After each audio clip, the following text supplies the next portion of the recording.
오늘도 내가 연락할 때까지 기다리시나요? 매일 아침 휴대폰을 들여다보며 한숨 쉬시는 분들이 계실 겁니다. 늘 내가 먼저 안부를 물어야 하고, 내가 먼저 만남을 제안해야 하고, 내가 먼저 마음을 써야만 이어지는 관계들. 우리 모두는 이런 마음 아픈 경험이 있을 것입니다. 지난번에도 내가 연락했으니 이번에는 저 사람이 먼저 연락하겠지 하고 기다려보지만 날이 가고 달이 가도 그 반가운 연락은 오지 않습니다. 경로당에서, 동창회에서, 아파트 단지에서 우리는 수많은 관계 속에 살아가고 있지만 때로는 그 관계가 우리의 마음을 더 외롭게 만듭니다. 하지만 오늘 여러분께 특별한 이야기를 들려드리려 합니다.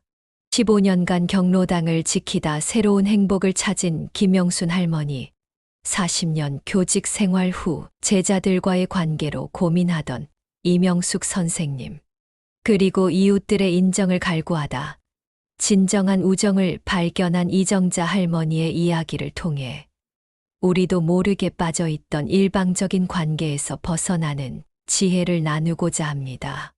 여러분은 혹시 이런 생각을 해보신 적 있으신가요? 내가 이렇게까지 해야 하나? 왜 나만 마음을 쓰는 걸까? 이 관계가 정말 나에게 필요한 걸까? 오늘 이 이야기를 통해 우리는 함께 답을 찾아갈 것입니다.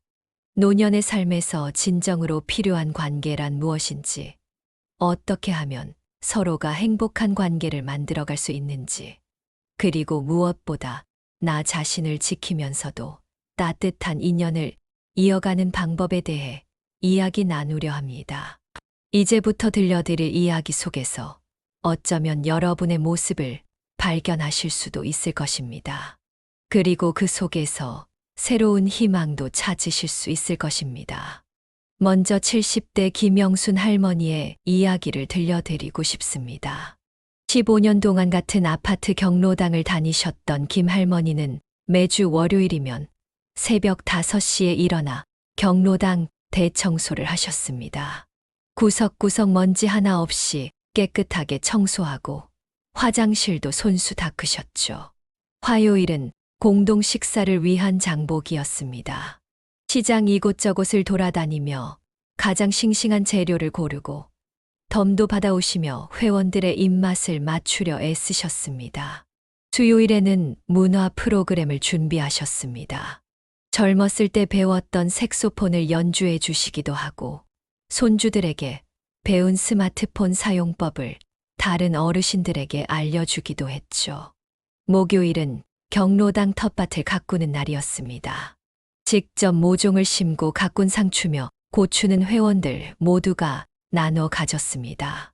금요일은 노래교실 진행을 도맡아 하셨고 토요일은 반찬 나눔의 날이었습니다. 하지만 시간이 지날수록 다른 회원들의 반응은 점점 차가워졌습니다. 처음에는 영순이가 없으면 우리 경로당 문도 못 열어 하며 좋아하던 사람들이 이제는 너무 깐깐하다, 자기 맘대로 한다며 뒤에서 수군거렸습니다. 김치를 담그면 싱겁다, 짜다는 불평이 늘었고 건강식을 준비해가면 예전처럼 맛있는 것 좀 해오지라는 말이 돌았습니다. 설상가상으로 몇몇 회원들은 뒤에서 김명순이가 경로당을 자기 집인 줄 안다며 험담을 했습니다. 텃밭에서 기른 채소를 나눠줄 때도 조금밖에 안 준다, 자기 집에 더 많이 가져간다는 안 좋은 소문이 돌았죠. 심지어 노래교실에서도 왜 저 노래만 부르냐, 식상하다는 불만이 나왔습니다. 결정적인 순간은 김 할머니가 허리를 다쳐 2주간 경로당에 나오지 못했을 때였습니다. 아무도 안부 전화 한 통 하지 않았고 오히려 그분이 없는 동안 경로당 회장 자리를 두고 다툼이 있었다는 소식이 들려왔습니다. 이제 우리가 맘대로 할 수 있다며 좋아하는 사람들도 있었다고 합니다. 6개월간의 고민 끝에 김 할머니는 경로당을 떠나 구립문화센터 서예교실에 등록했습니다. 처음에는 낯설고 어색했지만 그곳에서 만난 동년배들은 달랐습니다. 서로의 작품을 진심으로 칭찬해주고 결석하면 안부 문자를 보내주었습니다. 선생님, 오늘 글씨체가 더 힘이 있어 보여요. 지난주보다 더 발전하셨네요. 라는 진심 어린 응원도 받았습니다. 이제는 매주 금요일이면 수업이 끝난 후 다 같이 모여 차를 마시며 서로의 근황을 나누는 것이 김 할머니의 소소한 행복이 되었습니다. 누군가에게 인정받기 위해 애쓰지 않아도 그저 있는 그대로의 모습으로 존중받을 수 있다는 것이 얼마나 큰 기쁨인지 이제야 알게 되었다고 합니다. 또 다른 이야기를 들려드리겠습니다. 40년간 교직에 몸담았던 이명숙 선생님의 이야기입니다. 국어교사였던 이 선생님은 퇴직 후에도 제자들과의 관계를 이어가고 싶어 하셨습니다. 명절마다 카카오톡으로 안부를 물었고 제자들의 결혼식에도 빠짐없이 참석했습니다. 심지어 육아로 힘들어하는 제자의 아이를 일주일에 2번씩 봐주기도 했죠. 이명숙 선생님은 제자들을 위해 항상 무언가를 준비하셨습니다. 입학식 날 썼던 편지를 40년 동안 고이 모아두었다가 제자들의 결혼식 때 깜짝 선물로 전해주기도 했고, 학창 시절 찍은 사진들을 앨범으로 만들어 선물하기도 했습니다. 제자들의 생일을 하나하나 기억하고 있다가 축하 메시지를 보내고 아프다는 소식만 들으면 직접 만든 죽을 들고 찾아가기도 했죠. 하지만 시간이 지날수록 제자들의 반응은 달라졌습니다. 안부 문자에 대한 답장은 점점 늦어졌고, 선생님, 너무 감사합니다. 라던 말은 바빠서요. 라는 짧은 답변으로 바뀌었습니다. 결혼식 청첩장도 예전처럼 직접 찾아와 전하는 대신 SNS로 대충 보내는 정도였습니다. 특히 상처가 되었던 것은 제자들의 모임에서 계속 소외되는 일이었습니다.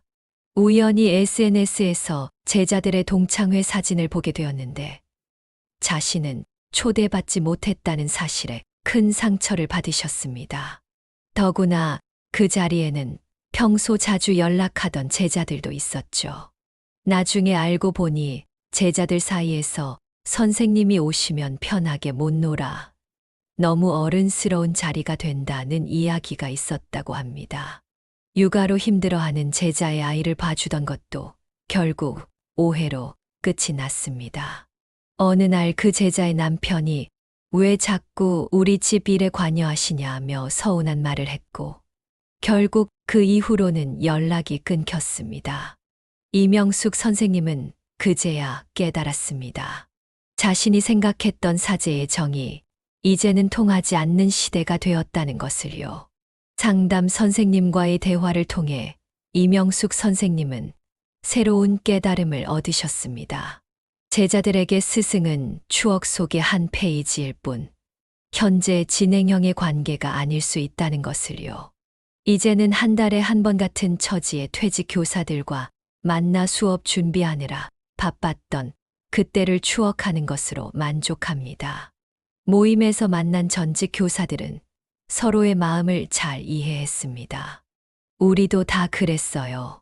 제자들이 잘 되기만을 바라는 마음에 자꾸 간섭하게 되고 그게 오히려 벽을 만들었던 거죠. 이제는 격주로 독서 모임도 하고 등산도 함께 다니며 새로운 관계를 만들어가고 있습니다. 75세의 이정자 할머니는 아파트 단지에서 인심 좋은 할머니로 통했습니다. 매일 아침 산책하며 만나는 이웃들에게 직접 담근 김치를 나눠주고 아픈 사람이 있다면 죽을 끓여다 주었죠. 명절이면 송편과 전을 만들어 독거노인들에게 나눠주는 것도 잊지 않았습니다. 특히 이정자 할머니의 장기는 김장김치였습니다. 11월만 되면 집 앞마당에 큰 통을 놓고 김장을 시작했죠. 50포기, 100포기를 담그면서도 얼굴에는 늘 웃음이 가득했습니다. 내가 건강할 때 이웃들과 나누면서 살아야지라는 게 그분의 소신이었습니다. 3층에 사는 젊은 부부가 아이를 낳았을 때는 3주 동안 매일 미역국을 끓여다 주었고, 5층의 대학생이 취업 시험을 볼 때는 매일 아침 일찍 일어나 도시락을 싸주기도 했습니다. 독거노인들의 생일을 잊지 않고 챙겨주는 것도 이정자 할머니의 몫이었죠.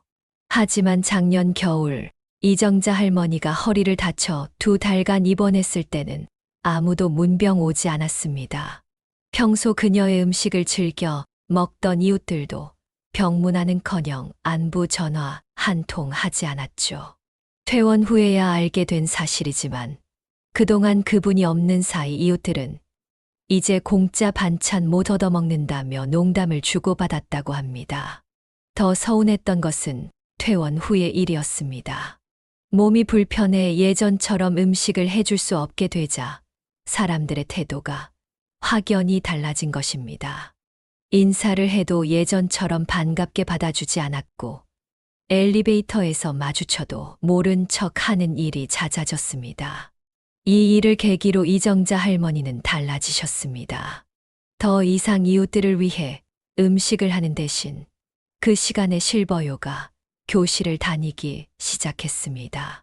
처음에는 몸이 굳어 자세 하나 제대로 못했지만 꾸준히 노력한 결과 6개월 만에 기초 동작을 모두 익힐 수 있었습니다. 거기서 만난 동년배들과는 각자 도시락을 싸와서 함께 나누어 먹고 장보기도 같이 다니며 진정한 우정을 쌓아가고 있습니다. 특히 요가 수업 후 모두가 돈을 모아 사 먹는 작은 다과, 시간이 이정자 할머니에겐 더없이 소중합니다. 비록 값비싼 음식은 아니지만 서로를 배려하고 감사하는 마음이 느껴지기 때문입니다. 이제 보니 진정한 나눔은 받는 사람도 줄 수 있는 여유가 있어야 하는 거더라고요. 라며 웃으시는 할머니의 표정에서 지혜가 묻어납니다. 대기업 구매부장으로 일하다 퇴직한 최병철 씨의 이야기도 들어보겠습니다.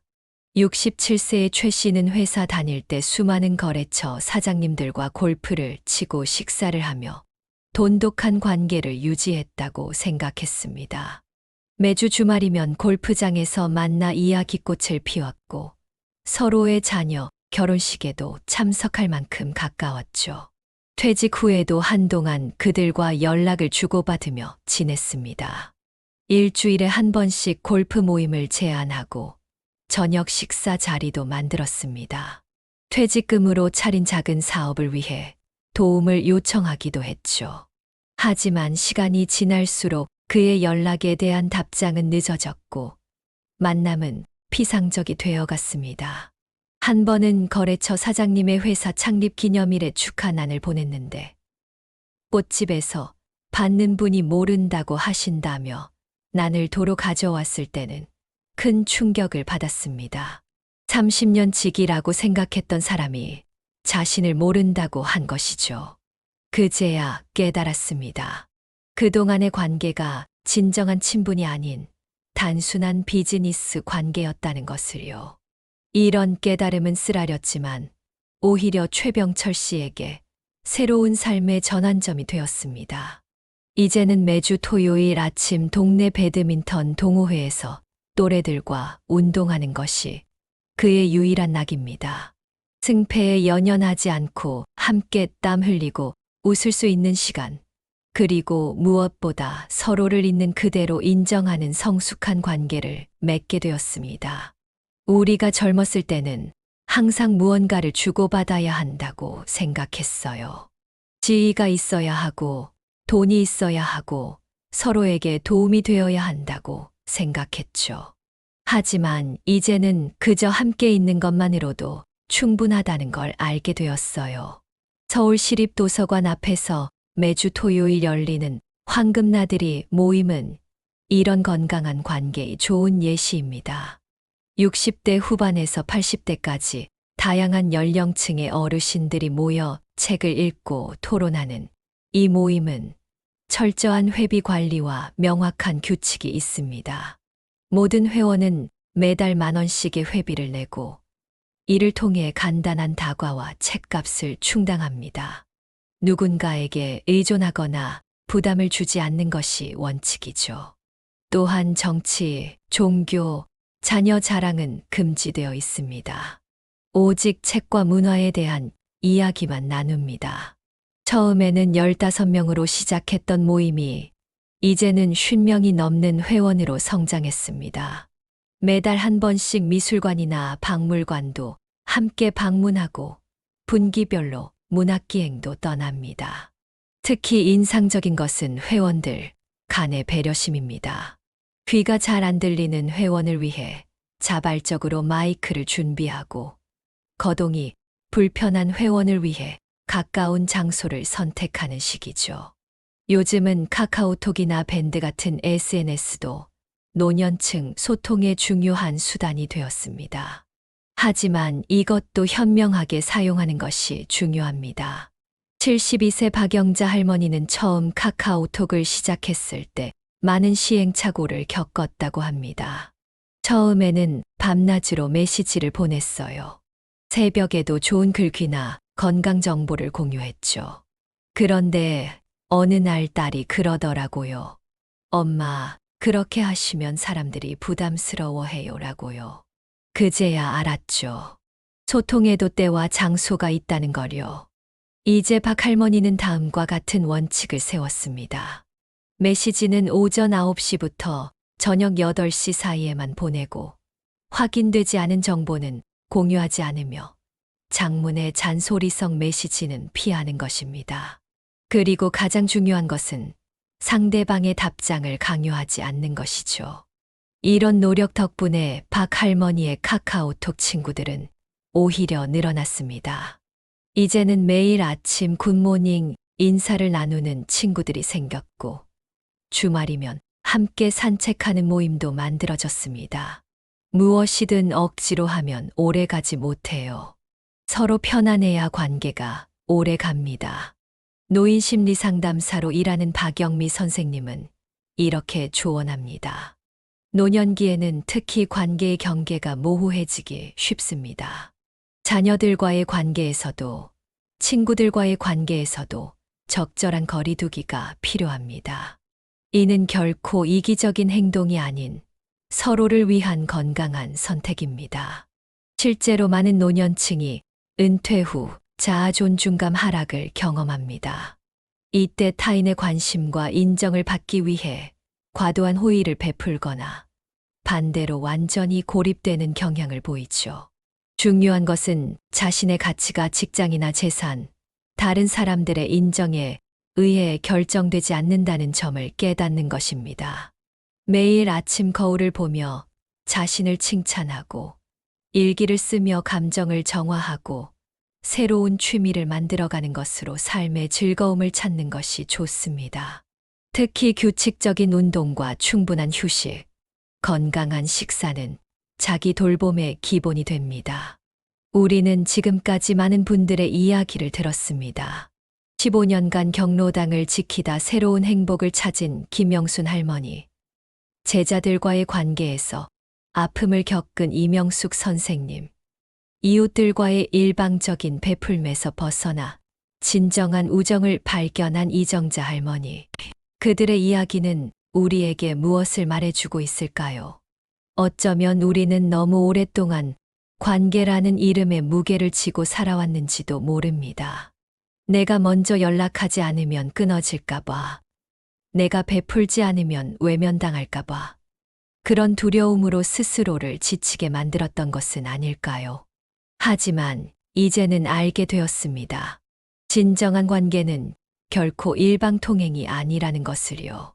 서로가 서로에게 기댈 수 있고 때로는 말하지 않아도 마음이 통하며 오랜 시간 만나지 못해도 변함없이 반가운 사이. 그것이 바로 우리가 진정으로 가꾸어야 할 인연입니다. 관계는 마치 정원과 같습니다. 억지로 물을 주고 가꾸어도 시들어버리는 꽃이 있는가 하면 때로는 그냥 두어도 스스로 아름답게 피어나는 꽃이 있습니다. 우리에게 필요한 것은 모든 꽃을 내 뜻대로 피우려 애쓰는 것이 아니라 자연스럽게 피어나는 인연을 소중히 가꾸는 지혜입니다. 오늘 이 이야기를 듣고 계신 여러분, 잠시 눈을 감고 생각해 보시기 바랍니다. 지금 이 순간 당신의 마음속에 떠오르는 사람들이 있나요? 그들과의 관계는 당신에게 따뜻함을 주나요? 아니면 무거운 짐이 되나요? 이제는 선택할 수 있습니다. 더 이상 혼자만의 외로운 노력으로 관계를 이어가지 않아도 됩니다. 당신의 진심을 알아주는 사람들과 함께 서로를 있는 그대로 인정하고 이해하며 살아가면 됩니다. 인생의 가장 아름다운 계절을 맞이한 우리에게 필요한 것은 어쩌면 놓아주는 용기인지도 모릅니다. 일방적인 관계는 놓아주고 진정한 인연은 더욱 소중히 품에 안는 지혜. 그것이 바로 우리가 찾던 행복한 관계의 비밀이 아닐까요? 당신의 하루하루가 진정한 친구들과 함께하는 따뜻한 시간으로 가득하시기를 바랍니다. 지금 이 순간에도 어디선가 당신을 기다리는 좋은 인연이 있을 것입니다. 그리고 기억하세요. 당신은 더 이상 혼자가 아닙니다. 이제는 알게 되었으니까요. 진정한 관계란 서로가 서로의 빛이 되어주는 것임을. 구독과 좋아요, 알림 설정은 더 좋은 영상을 만드는데 도움이 됩니다. 감사합니다.